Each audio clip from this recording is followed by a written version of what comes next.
హామీలను నిలబెట్టుకుంటూ అన్నదాత సుఖీభావ పథకం ద్వారా రైతులకు ఆర్థిక సహాయం అందించడానికి సిద్ధమైంది.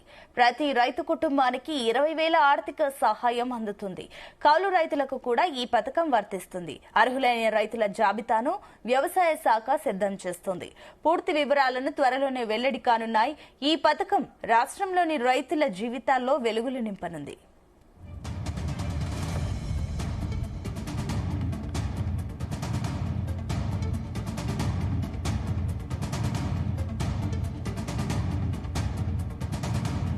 రైట్, ఇదే అంశానికి సంబంధించి మరిన్ని డీటెయిల్స్ మా కరెస్పాండెంట్ రామచందర్ అందిస్తారు.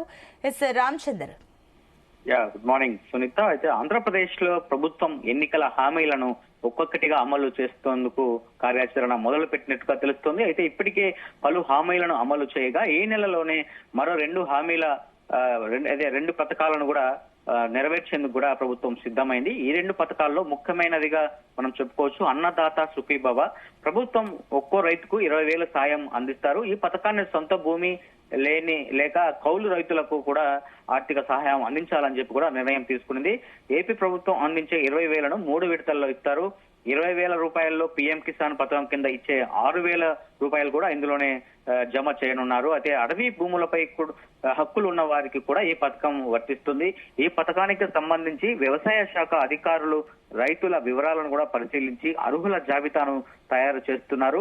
ఈ నెల 20వ తేదీలోగా ఈ జాబితాను వెబ్సైట్ లో నమోదు చేయాలని ప్రభుత్వం ఇప్పటికే ఆదేశాలు జారీ చేసింది అధికారులకు. ఈ పథకం అమలుకు సంబంధించినటువంటి మార్గదర్శకాలను కూడా వ్యవసాయ శాఖ విడుదల చేసింది. ముఖ్యమంత్రి చంద్రబాబు నాయుడు ఈ పథకాన్ని ఈ నెలలోనే ప్రారంభిస్తామని చెప్పి ఇటీవలే ప్రకటించారు. ఈ అన్నదాత సుఖీభవ పథకాన్ని భార్య భర్త పిల్లలు ఒక కుటుంబంగా పరిగణిస్తారు. పెళ్లైన పిల్లలను మాత్రం వేరే కుటుంబంగా చూస్తారు. వ్యవసాయం, ఉద్యానవనం, పట్టు పరిశ్రమలకు సంబంధించినటువంటి పంటలు సాగు చేసేవారు కూడా ఈ పథకానికి అర్హులే అని చెప్పి కూడా ప్రభుత్వం తెలిపింది. కానీ ఆర్థికంగా బాగా ఉన్నవారికి ఈ పథకం వర్తించదని చెప్పి కూడా స్పష్టం చేసింది ప్రభుత్వం. రాష్ట్ర వ్యాప్తంగా కూడా మాజీ అలాగే ప్రస్తుత లోక్సభ, రాజ్యసభలు, ఎమ్మెల్యేలు, మంత్రులు, ఎమ్మెల్సీలు, మేయర్లు, జడ్పీ చైర్మన్ పర్సన్లు వంటి రాజ్యాంగబద్ధపు పదవులు నిర్వహించినా లేదా నిర్వహిస్తున్న వారు ఈ పథకానికి అర్హులు కాదంటూ కూడా చాలా స్పష్టంగా చెప్తోంది ప్రభుత్వము.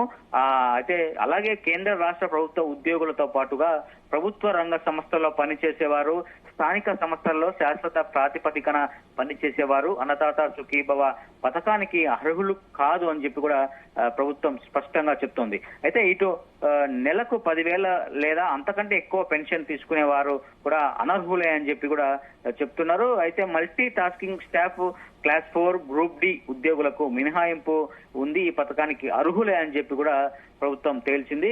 ఇంజనీర్లు, డాక్టర్లు, లాయర్లు, చార్టర్డ్ అకౌంటెంట్లు, ఆర్కిటెక్ట్లు అలాగే ఇతర వృత్తి నిపుణులు ఈ పథకానికి అర్హులు కాదు, వారు అనర్హులు అని చెప్పి కూడా తెలిపింది. గత ఏడాది పన్ను చెల్లించిన వారు ఈ పథకం కింద డబ్బులు పొందలేరని చెప్పి కూడా చెప్తున్నారు అధికారులు. వ్యవసాయ శాఖ భూములను వ్యవసాయేతర భూములుగా మార్చినా ఈ పథకానికి అనర్హులు అని చెప్పి కూడా తెలుపుతున్నారు అధికారులు. పీఎం కిసాన్ పథకాన్ని మెరుగ్గా అమలు చేయడానికి కేంద్రం కొన్ని సూచనలు చేసింది. రైతుల ఐడి నెంబర్లు అలాగే ఆధార్ వివరాలు కూడా సరిచేయాలని చెప్పి కూడా చెప్తున్నారు. అయితే చనిపోయిన వారి పేర్లను తొలగించాలని, భూ రికార్డుల ప్రకారం లబ్ధిదారుల పేర్లను కూడా నమోదు చేయాలని చెప్పి కూడా సూచిస్తుంది అధికారుల బృందం. అయితే గిరిజన శాఖతో కలిసి అటవీ హక్కుల చట్ట ప్రకారం అర్హులైన గిరిజనులకు ఎంపిక చేయాలంది. అలాగే మరోవైపు ముఖ్యమంత్రి చంద్రబాబు నాయుడు మాత్రం పార్టీ ప్రజాప్రతినిధులు, నేతలు, కార్యకర్తలతో టెలికాన్ఫరెన్స్ నిర్వహించిన నేపథ్యంలో కూడా ఇదే అంశంపై పార్టీ నాయకులకు చాలా స్పష్టమైనటువంటి ఆదేశాలు చెప్పినటువంటి పరిస్థితి ఉంది. జూన్ 12వ తేదీకి కూటమి ప్రభుత్వం ఏర్పడి ఏడాది పూర్తి అవుతుందని, అందుకే ప్రభుత్వం చేసినటువంటి మంచి పనులను ప్రజల్లోకి తీసుకెళ్లాలని చెప్పి కూడా టీడీపీ కార్యకర్తలకు సీఎం సూచిస్తున్నారు. తల్లికి వందనం పథకం కింద చదువుకునే పిల్లలకు కూడా స్కూల్ ప్రారంభించే ముందే 15,000 ఇస్తామని చెప్పి కూడా ఈ సందర్భంగా సీఎం చెప్పారు. మొత్తానికి ఈ నెలలో 2 పథకాలను, ముఖ్యమైనటువంటి అన్నదాత సుఖీభవ అలాగే తల్లికి వందనం అనే ఈ 2 పథకాలను కూడా ఈ నెలలోనే అమలు చేసే దిశగా ప్రభుత్వం ముందుకెళ్తుందని చెప్పి కూడా సీఎం స్పష్టం చేశారు. అన్నదాత సుఖీభవ పథకాన్ని ఈ నెలలోనే పూర్తి స్థాయిలో అమలు చేస్తామని చెప్పి కూడా సీఎం చెప్పినటువంటి పరిస్థితి. రాష్ట్రంలో మిగిలిన చాలా కార్పొరేషన్లకు కూడా చైర్మన్లు, డైరెక్టర్లను కూడా నియమించామని, మిగిలిన నామినేటెడ్ పోస్టులను కూడా త్వరలో భర్తీ చేస్తామని చెప్పి కూడా సీఎం చంద్రబాబు నాయుడు సందర్భంగా నాయకులకు చెప్పినటువంటి పరిస్థితి ఉంది.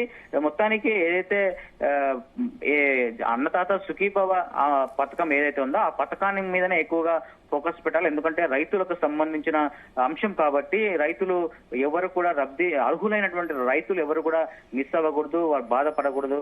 ఖచ్చితంగా అర్హులైన ప్రతి రైతుకు ఈ అన్నదాత సుఖీభవ పథకం వర్తించాలి, వారికి ఆర్థిక సాయం అందించాలి అన్నది ముఖ్యమంత్రి చంద్రబాబు మెయిన్ ఫోకస్ గా మనం చెప్పుకోవచ్చు. అయితే పిఎం కిసాన్ ను సంతృప్తికర స్థాయిలో కూడా అమలు చేసేందుకు వీలుగా జాబితాలను కూడా నవీకరించాలని చెప్పి కూడా కేంద్రం ఆదేశించింది.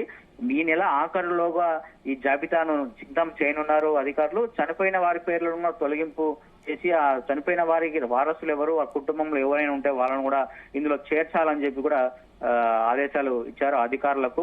అలాగే అటవీ హక్కుల చట్టం ఆదివాసీ గిరిజనులకు సంబంధించినటువంటి అర్హులైన లబ్ధిదారులను కూడా ఎంపిక చేయాలని చెప్పి కూడా ఈ సందర్భంగా సూచించారు. అయితే సొంత భూమి ఉన్న రైతులే కాదు, కౌలు రైతులు కూడా అన్నదాత సుఖీభవ పథకం కింద సాయం చేయాలని చెప్పి ప్రభుత్వం నిర్ణయించింది.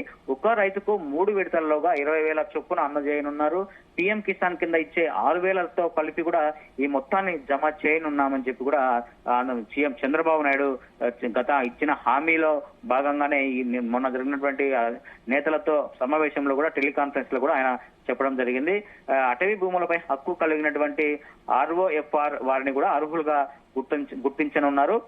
మొత్తానికి వ్యవసాయ ఉద్యాన పట్టు సహాయకులతో పాటు తహసీల్దారు, మండల వ్యవసాయ అధికారి తమ పరిధిలోని రైతుల వివరాలను కూడా పరిశీలించి ధృవీకరించిన అర్హుల జాబితాలను ఈ నెల 20లోగా అన్నదాత సుఖీభవ వెబ్సైట్ లో కూడా నమోదు చేయాలని చెప్పి సూచించింది ప్రభుత్వము. పథకం అమలుకు సంబంధించినటువంటి వ్యవసాయ శాఖ తాజాగా మార్గదర్శకాలు కూడా విడుదల చేసిందని చెప్పుకోవచ్చు. మొత్తానికి అన్నదాత సుఖీభవ ఆంధ్రప్రదేశ్ లో ఉన్నటువంటి రైతులకు కాస్త ఉపశమనం, ఆర్థిక సాయం మాత్రం పెద్ద ఎత్తున వస్తే మాత్రం కాస్త అయితే అకాల వర్షాలతో కూడా నష్టపోయినటువంటి రైతులను కూడా ఆదుకుంటే బాగుంటుందని చెప్పి కొంతమంది రైతులు అయితే భావిస్తున్నటువంటి పరిస్థితి ఉంది. అయితే కొంతమంది అర్హులైనటువంటి రైతులకు మాత్రమే ఈ అన్నదాత సుఖీభవ పథకం మాత్రమే వర్తించనుందని చెప్పుకోవచ్చు. Sunitha. Right Ramachandar, thank you.